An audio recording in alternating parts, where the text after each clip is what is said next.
હવે આપે જે ભોજન દાન દીધું, બરાબર, ભોજન દાન દીધું, યાદ રાખો આપણને જે ફળ મળે છે ને, આપણને જે ફળ મળે છે ને એ ભોજન દાનનું નથી મળતું.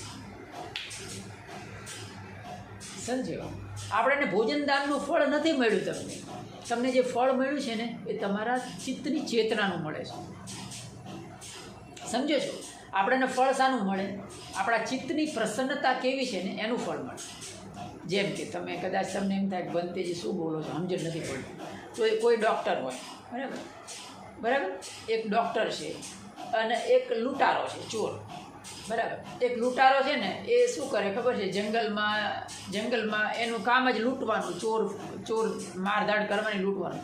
તો અહીંયાથી જે મુસાફર એક નીકળે છે, બરાબર, તો એની પાસે ધન માંગે છે. હવે ઓલો મુસાફર કંજૂસ છે,